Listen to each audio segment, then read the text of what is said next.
Hey guys! So to do this faux succulent wall art, you're going to need a wooden dough bowl, and you're going to cut off the ends on each side, wide enough to fit some floral foam, but not too deep because you don't want it to stick out from the wall too much.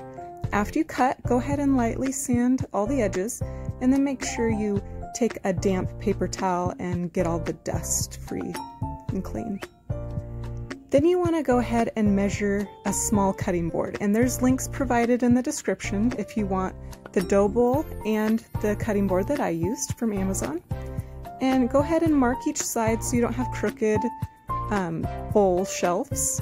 So I just went ahead and marked, and I actually messed up on this one. I placed them too high. So my tip, this is very important, your bottom bowl should be about an inch from the bottom.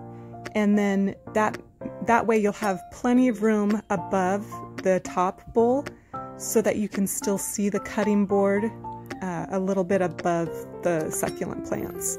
So go ahead and glue the bowls with just Elmer's wood glue after you've measured the spots.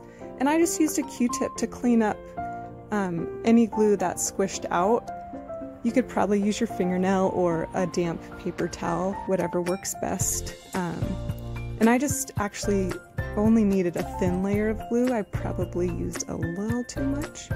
But you can go ahead and see, I think this time, yeah, I used a little bit less, and it was a little bit less messy. The good thing was, though, is because I messed up this first time, I was able to just take a spackling knife and hammer it in between the cutting board and bowl, and I easily got them out, repositioned them, re-glued them just fine.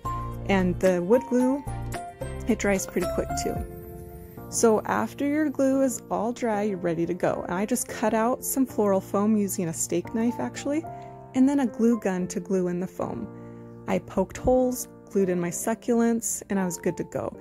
One more tip is to put your succulents, arrange them ahead of time. That should help you to kind of know how many. Thanks for watching. Please subscribe.